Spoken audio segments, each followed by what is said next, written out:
بسم اللہ الرحمن الرحیم۔ جب حضور صلی اللہ علیہ وسلم کو بی بی خدیجہ نے نکاح کا پیغام بھیجا، حضور صلی اللہ علیہ وسلم کی عمر جب 25 سال ہوئی تو حضرت خدیجہ نے اپنا کچھ تجارتی سامان حضور صلی اللہ علیہ وسلم کو دے کر شام شہر کی طرف بھیجا۔ حضرت خدیجہ نے حضور صلی اللہ علیہ وسلم کے ساتھ اپنے ایک غلام میسرہ کو کر دیا۔ میسرہ غلام نے راستے میں حضور صلی اللہ علیہ وسلم کے ساتھ بہت ساری عجیب و غریب چیزیں دیکھیں۔ انہوں نے دیکھا کہ پورے راستے پر 2 فرشتوں نے حضور صلی اللہ علیہ وسلم پر بادلوں کا سایہ کر رکھا ہے، جس کی وجہ سے انہیں کوئی دھوپ نہیں لگ رہی ہے۔ اسی طرح شام ملک میں ایک عیسائی راہب نے جب حضور صلی اللہ علیہ وسلم کو اس پیڑ کے نیچے بیٹھا دیکھا کہ جہاں صرف نبی ہی بیٹھ سکتا تھا، اگر کوئی بھی عام انسان اس پیڑ کے نیچے بیٹھتا تو اس کے ساتھ کوئی نہ کوئی مصیبت ضرور آ جاتی۔ تو اس راہب نے جب حضور صلی اللہ علیہ وسلم کو اس پیڑ کے نیچے آرام سے بیٹھا دیکھا تو اس نے میسرہ غلام سے کہا کہ اے لڑکے، یہ تمہارے ساتھ آیا آدمی کوئی عام انسان نہیں ہے، بلکہ یہ آنے والی نسلوں کا نبی ہے۔ یہ وہی انسان ہے کہ جس کا ساری دنیا انتظار کر رہی ہے، اور اس نبی کے ظاہر ہونے کا وقت قریب آ چکا ہے۔ اسی طرح حضور صلی اللہ علیہ وسلم جب اس تجارتی سفر سے واپس لوٹیں تو آپ کی سواری قافلے میں سب سے آگے تھی، اس لیے حضور صلی اللہ علیہ وسلم جلد ہی مکہ پہنچ گئے اور باقی قافلے والے پیچھے ہی رہ گئے۔ جس وقت حضور صلی اللہ علیہ وسلم مکہ میں داخل ہوئے تو وہ دوپہر کا وقت تھا، اور حضرت خدیجہ اس وقت اپنے گھر کی چھت پر کچھ کام کر رہی تھیں کہ اچانک ان کی نظر ایک کالے بادل پر پڑی کہ جسے 2 فرشتوں نے اپنے ہاتھوں میں اٹھائے رکھا تھا، اور وہ 2 فرشتے اس کالے بادل کے ذریعے کسی انسان پر سایہ کیے ہوئے تھے۔ وہ انسان اپنے اونٹ پر بیٹھا دھیرے دھیرے مکہ کے اندر داخل ہو رہا تھا۔ دوری کی وجہ سے حضرت خدیجہ اس انسان کو پہچان نہ سکی، اس لیے جب وہ اونٹ قریب پہنچا تو حضرت خدیجہ بہت حیران ہوئی، کیونکہ اس اونٹ پر جو انسان بیٹھا تھا وہ کوئی اور نہیں بلکہ ہمارے حضور صلی اللہ علیہ وسلم تھے، جن پر 2 فرشتوں نے کالے بادلوں سے سایہ کر رکھا تھا۔ حضرت خدیجہ یہ دیکھ بہت حیران ہوئیں، اور جب حضور صلی اللہ علیہ وسلم گھر پہنچے اور حضرت خدیجہ کے سامنے سارا تجارتی سامان رکھا تو بی بی خدیجہ نے حضور صلی اللہ علیہ وسلم سے کہا کہ وہ میسرہ غلام کہاں ہے؟ تو حضور صلی اللہ علیہ وسلم نے جواب دیا کہ ابھی قافلہ پیچھے ہے، انہیں آنے میں کچھ وقت لگے گا، اور میسرہ غلام اسی قافلے کے ساتھ ہیں۔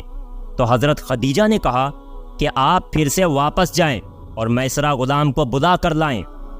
حضرت خدیجہ نے یہ بات حضور صلی اللہ علیہ وسلم سے اس لیے کہی تھی کیونکہ وہ دوبارہ اسی منظر کو دیکھنا چاہتی تھیں کہ آخر اب ان پر پھر سے فرشتے سایہ کریں گے یا نہیں۔ اس لیے جب حضرت خدیجہ نے حضور صلی اللہ علیہ وسلم کو کہا کہ آپ پہلے میسرہ غلام کو بلا کر لائیں تو حضور صلی اللہ علیہ وسلم اسی وقت گھر سے باہر نکل گئے۔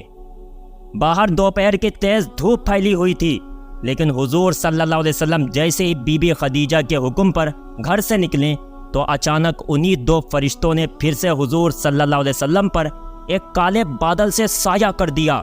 اور حضور صلی اللہ علیہ وسلم کو ذرا بھی دھوپ نہ لگی۔ بی بی خدیجہ اپنے ساتھ مکہ کی کچھ عورتوں کو لے کر جلدی سے چھت پر چڑھ گئیں، اور پھر سب عورتوں نے یہ منظر اپنی آنکھوں سے دیکھا کہ 2 فرشتے حضور صلی اللہ علیہ وسلم پر بادلوں سے سایہ کیے ہوئے ہیں۔ اور پھر تھوڑی دیر بعد حضور صلی اللہ علیہ وسلم میسرہ غلام کو لے کر بی بی خدیجہ کے گھر پہنچے اور تجارتی سامان کا پورا حساب حضرت خدیجہ کے سامنے پیش کیا۔ حضرت خدیجہ کو اس بار اپنی تجارت میں اتنا زیادہ نفع ہوا تھا کہ آج تک انہیں کبھی بھی اپنی تجارت سے اتنا زیادہ نفع حاصل نہیں ہوا، اور بی بی خدیجہ نے حضور صلی اللہ علیہ وسلم کو بڑھا چڑھا کر ان کی اجرت دی۔ شام کو حضرت خدیجہ نے اپنے غلام میسرہ سے کہا کہ اے میسرہ، دوپہر کے وقت میں نے تمہارے ساتھی محمد کے بارے میں ایک بہت عجیب و غریب چیز دیکھی۔ وہ یہ کہ جس وقت وہ میرے گھر کی طرف تیز دھوپ میں واپس لوٹ رہے تھے تو میں نے دیکھا کہ 2 فرشتے ان پر سایہ کیے ہوئے ہیں اور انہیں دھوپ نہیں لگنے دے رہے ہیں۔ تو اے میسرہ، کیا تم نے بھی اپنے اس تجارتی سفر میں اپنے ساتھی محمد کے بارے میں کچھ عجیب چیزیں دیکھیں؟ تو میسرہ غلام نے جواب دیا کہ اے ہماری سیدہ، آپ پوچھ رہے ہیں کہ کوئی عجیب چیز میں نے دیکھی، بلکہ میں نے تو سارے راستے بھر ان کے بارے میں ہزاروں عجیب و غریب چیزیں دیکھیں، اور جو 2 فرشتوں کے بارے میں آپ بتا رہی ہیں تو ان فرشتوں کو تو میں نے اسی وقت سے دیکھا تھا جب ہم دونوں مکہ سے نکلے تھے۔ اے ہماری سیدہ، شام ملک میں ایک عیسائی راہب نے جب میرے ساتھی محمد کو ایک ایسے پیڑ کے نیچے بیٹھا دیکھا کہ جہاں نبی کے علاوہ آج تک کوئی نہ بیٹھ سکا، تو اس راہب نے مجھ سے کہا کہ اے لڑکے، تمہارے ساتھی محمد کوئی عام انسان نہیں ہے، بلکہ وہ تو آنے والی نسلوں کے نبی ہیں، اور یہ آخری نبی ہوں گے کہ جن کا ساری امتیں انتظار کر رہی ہیں۔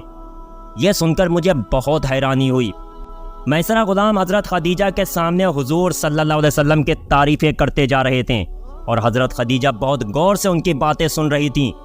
حضور صلی اللہ علیہ وسلم کے ساتھ پیش آنے والی عجیب و غریب باتیں سن کر حضرت خدیجہ کے اندر حضور صلی اللہ علیہ وسلم کی محبت بیٹھ گئی، اور انہوں نے چاہا کہ میں حضور صلی اللہ علیہ وسلم سے نکاح کر لوں۔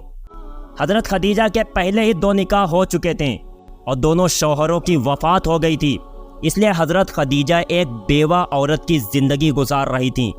اللہ نے انہیں مال و دولت بہت عطا فرمایا تھا، اس لیے وہ اپنا تجارتی سامان دوسروں کے حوالے کر کے شہروں میں بھیجا کرتیں اور بہت زیادہ نفع کماتیں۔ یہاں تک کہ کئی سیرت لکھنے والوں نے لکھا ہے کہ حضرت خدیجہ تجارت کرنے میں بہت ماہر تھیں اور مکہ میں سب سے مالدار عورت تھیں۔ حضرت خدیجہ کی عمر اس وقت 40 سال ہو چکی تھی، لیکن اللہ نے شکل و صورت سے آپ کو بہت حسین بنایا تھا، اس لیے مکہ کے بہت سے شریف اور مالدار نوجوان لڑکے بی بی خدیجہ سے شادی کرنا چاہتے تھے،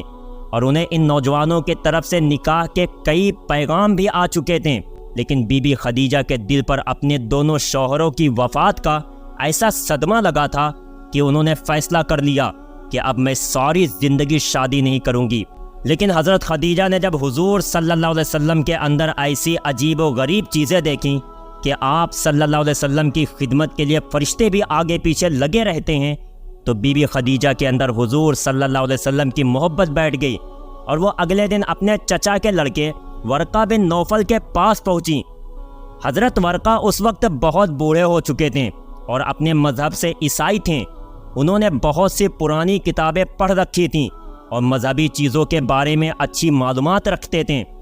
اس لیے جب حضرت خدیجہ اپنے چچا کے لڑکے ورقہ بن نوفل کے پاس پہنچیں اور انہیں حضور صلی اللہ علیہ وسلم کے بارے میں سب کچھ بتایا، تو وہ بھی حیرانی سے کہنے لگیں کہ اے خدیجہ، میں نے پرانی کتابوں میں پڑھ رکھا ہے کہ آخری نبی کا زمانہ قریب آ چکا ہے، اور یہود و عیسائی اس نبی کا دن رات انتظار کر رہے ہیں۔ تو اے خدیجہ، اگر محمد کے اندر وہ ساری باتیں موجود ہیں جو تم نے ابھی مجھے بتائی ہیں، تو میں یقین سے کہہ سکتا ہوں کہ محمد اس امت کے نبی ہیں۔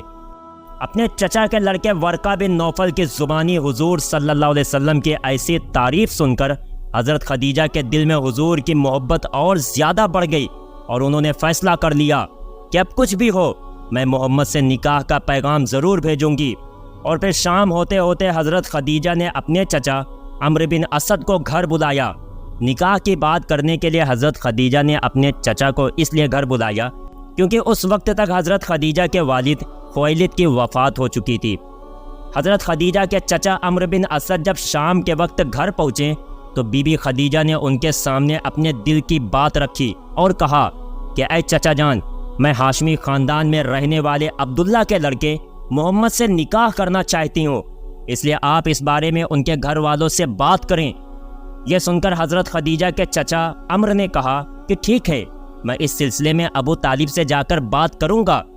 لیکن اسی دن شام کو حضرت خدیجہ نے اپنی ایک سہیلی حضرت نفیسہ کو حضور صلی اللہ علیہ وسلم کے پاس بھیجا اور ان سے کہا کہ محمد سے جا کر تم یہ باتیں پوچھنا۔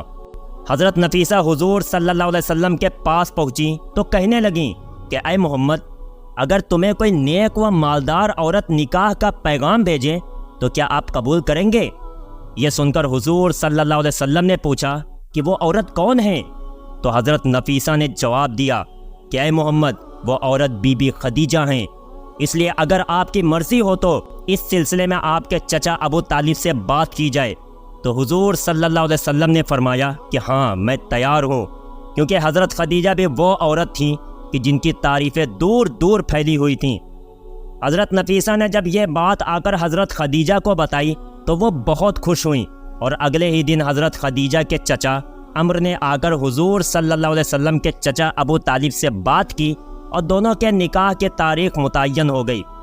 جس دن نکاح ہونا تھا تو اس دن حضور صلی اللہ علیہ وسلم اپنے چچا ابو طالب اور دوسرے خاندان کے کچھ لوگوں کے ساتھ حضرت خدیجہ کے گھر پہنچے۔ حضور صلی اللہ علیہ وسلم کے چچا ابو طالب نے حضرت خدیجہ سے حضور صلی اللہ علیہ وسلم کا نکاح پڑھا دیا، اور پھر حضرت خدیجہ رخصت ہو کر حضور صلی اللہ علیہ وسلم کے گھر آ گئیں۔ حضرت خدیجہ نے حضور صلی اللہ علیہ وسلم کا مصیبتوں کے وقت ایسا ساتھ دیا کہ شاید دنیا کی کوئی بھی بیوی اس کی نظیر نہ پیش کر سکے، کیونکہ حضرت خدیجہ کا نکاح حضور صلی اللہ علیہ وسلم کے ساتھ ظاہری طور پر تو ایک اتفاق نظر آتا ہے، لیکن حقیقت میں یہ نکاح اللہ کے فیصلے سے ہوا۔ اللہ نے حضرت خدیجہ کو حضور صلی اللہ علیہ وسلم کے لیے ایسا تیار فرمایا کہ انہوں نے مصیبتوں کے وقت حضور صلی اللہ علیہ وسلم کا ہر طرح ساتھ دیا، کہ جسے بعد میں یاد کر کر کے اکثر حضور صلی اللہ علیہ وسلم رویا کرتے تھے، کیونکہ حضرت خدیجہ کی کچھ ہی دنوں بعد وفات ہو گئی تھی اور حضور صلی اللہ علیہ وسلم مکہ سے مدینہ چلے گئے تھے۔ پیارے دوستو، اس کے آگے کا واقعہ انشاءاللہ جلدی اپلوڈ کیا جائے گا، کہ جس میں بتایا جائے گا کہ شادی کے بعد حضور صلی اللہ علیہ وسلم کے ساتھ کیسے عجیب و غریب واقعات پیش آئیں، اور پھر ایک دن اچانک حضور صلی اللہ علیہ وسلم کے سامنے حضرت جبریل اپنی اصلی شکل میں آ کر کھڑے ہو گئے کہ انہیں دیکھ کر حضور صلی اللہ علیہ وسلم بھی کانپنے لگے۔